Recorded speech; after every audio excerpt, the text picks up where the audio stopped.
और व्यूअर्स, अब बात सत्य और तथ्य की। सपने सब देखते हैं और उन सपनों को पूरा करने का सपना भी सबका ही होता है, लेकिन जो उन सपनों को पूरा करने के लिए पुरुषार्थ करे, दृढ़ निश्चय के साथ आगे बढ़े, उसे हिम्मत वाला कहते हैं। आजादी के बाद से भारत निरंतर आगे बढ़ने की प्रक्रिया से गुजरता रहा, लेकिन लगातार विदेशी आक्रमणों और गुलामी के लंबे दौर ने भारत के नेतृत्व को हुआ तो हुआ वाले माइंडसेट में पहुंचा दिया था। और इसका नतीजा यह हुआ कि भारत जैसे समर्थमान देश को आज जहां होना चाहिए था, वो उससे काफी पीछे रह गया।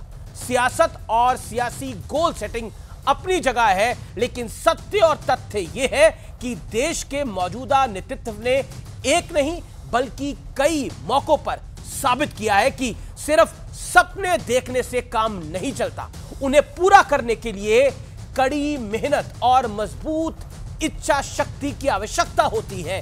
2014 चुनाव से पहले कांग्रेस के कुछ नेता चीख चीख कर दावा करते थे कि नरेंद्र मोदी कभी प्रधानमंत्री नहीं बनेगा, वो चाहे तो चाय की टपरी खोल सकता है। मणिशंकर अय्यर याद होंगे आपको। लेकिन 2014 में नरेंद्र मोदी की सुनामी में पूरा विपक्ष उड़ गया व्यूअर्स। इसके बाद तो नरेंद्र मोदी एक एक कर हर उस काम में हाथ डालने लगे जिसकी कल्पना करना भी सपने से कम नहीं था।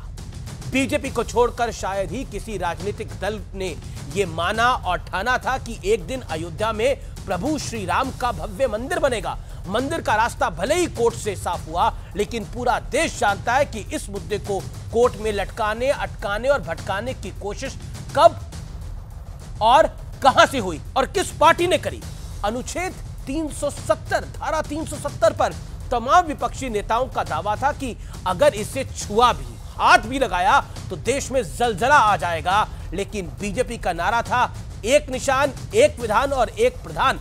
और प्रधानमंत्री नरेंद्र मोदी और गृह मंत्री अमित शाह की जोड़ी ने एक झटके में 370 को भूतकाल बनाकर रख दिया, साबित कर दिया कि फैसले लेने वाली सरकार कैसी होती है और हिम्मत वाला नेता कैसा होता है। ट्रिपल तलाक का खात्मा, वन रैंक वन पेंशन जैसी मांगे जो अरसे से लंबित पड़ी थी, नरेंद्र मोदी ने सत्ता में आते ही इन जटिल मुद्दों को भी सुलझाने का प्रयास किया, समाधान तलाश दिया। आपको मुंबई का 26/11 का हमला तो याद ही होगा, याद है ना, ताज होटल। उस वक्त की कांग्रेस सरकार, डॉक्टर मनमोहन सिंह सरकार निंदा करती रह गई, लेकिन उरी और पुलवामा में पाकिस्तान ने दुस्साहस किया तो नरेंद्र मोदी ने कहा पाकिस्तान ने बहुत बड़ी गलती कर दी है, उसे अंजाम भुगतना पड़ेगा। और इसके बाद सर्जिकल स्ट्राइक और एयर स्ट्राइक की कहानी पूरी दुनिया को पता है, आपको भी पता है। हालांकि हमारा विपक्ष अभी भी उसके सबूत मांगता रहता है और वो एक गठबंधन के पार्ट है। सिर्फ देश ही नहीं, पूरी दुनिया को योग के सामने नतमस्तक करना हो या फिर चीन की दीवार को ध्वस्त कर कर मसूद अजहर को ग्लोबल टेररिस्ट घोषित कराना, मोदी के तीर हमेशा निशाने पर लगे हैं। भारत की अध्यक्षता में अफ्रीकन यूनियन का G20 में शामिल होना साबित करता है कि अब मोदी के सामने वर्ल्ड ऑर्डर बदल रहा है। अब दुनिया भारत की तरफ उम्मीदों से देख रही है। पूरी दुनिया की अर्थव्यवस्था चरमराई हुई है, लेकिन भारत लगातार आगे बढ़ रहा है, वो भी तब जब हमारी तरक्की पर हमारे घर में सवाल उठाए जाते हैं। लेकिन यह सत्य और तथ्य है कि हम लगातार आगे बढ़ रहे हैं। अब देश की नई संसद पर श्रेय की होड़ भी मच गई है। कांग्रेस का तो दावा है कि उनके दौर में सबसे पहले नई संसद की काम की शुरुआत हुई या फिर उस जरूरत का ख्याल तक आया, लेकिन वो ख्याल ही रह गया। लेकिन नरेंद्र मोदी की दृढ़ इच्छा शक्ति ने कोविड के बावजूद नई संसद के ख्याल को वास्तविक कर दिखाया। हालांकि देश यह भी जानता है कि आज श्रेय लेने वाले पूरे सेंट्रल विस्टा प्रोजेक्ट को मोदी का महल और पैसे की बर्बादी कई बार बता चुके हैं। इतना ही नहीं, श्रेय लेने वाले अब महिला आरक्षण बिल पर भी खुलकर सामने आ रहे हैं। कहा जा रहा है कि यह कांग्रेस सरकार चाहती थी, उसका ओरिजिनल आइडिया था, सोनिया गांधी का प्लान था।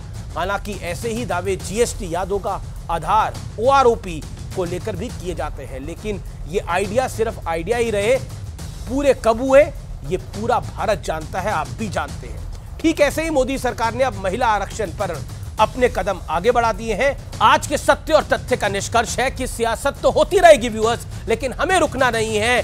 हमें आगे बढ़ते जाना है, हमें थमना नहीं है। आलोचना को आभूषण बनाकर देश हित के महायज्ञ में अपना योगदान देते जाना है, बढ़ते जाना है, काम करते जाना है। फिलहाल इतना ही। नमस्कार।